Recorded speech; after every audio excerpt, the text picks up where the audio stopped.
Greetings, family, friends, members of the United Methodist Church of Green Valley. Uh, it's me, Pastor Doug. Thinking ahead before we get to worship, I just wanted to reflect with you a little bit. It's been quite a week, wouldn't you say? I mean, if we think about it, it has really just been a very trying time. I had a friend say, "Gosh, I wish 2020 would hurry back. That would be great." Um, we started out the week here in the state of Arizona with headlines that identified us as being a place that led the nation in coronavirus uh, spreading, and but not just the states.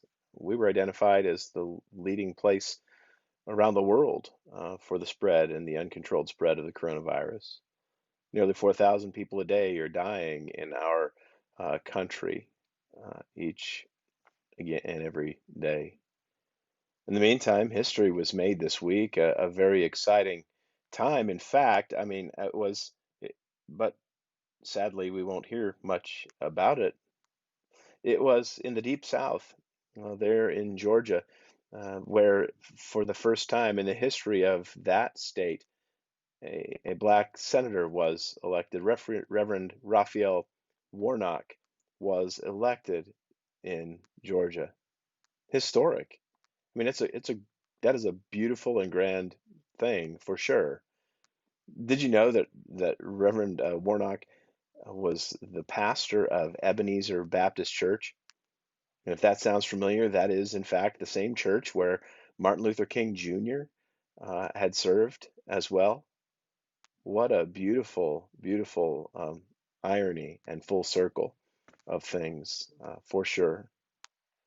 But again, sadly, that will be celebrated because on the same day that that became official, we had this incident that where protesters breached the Capitol building, protesters that maybe gathered rightfully so uh, for to protest.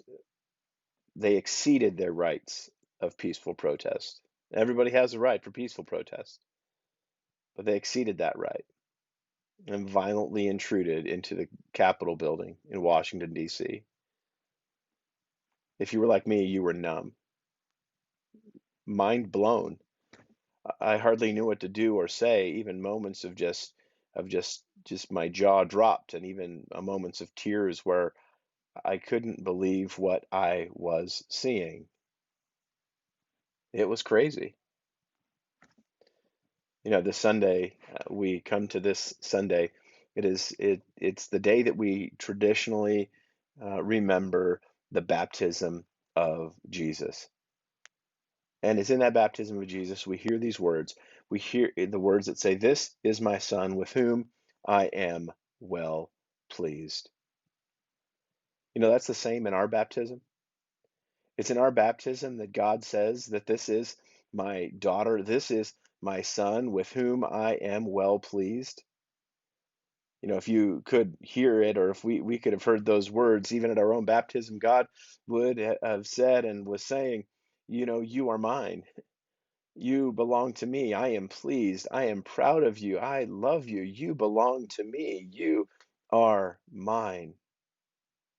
Before we are anything, and before we were ever anything, or before we can claim to be anything, I hope that we can keep in our the forefront of our heart and mind that we are uh, children of God, that we belong to God, that long before I was an unruly teenager, long before I became a pastor, or long before you became a teacher, or were a housewife, or an engineer, or a police officer, or a soldier, or a grandparent, wipe all those labels away.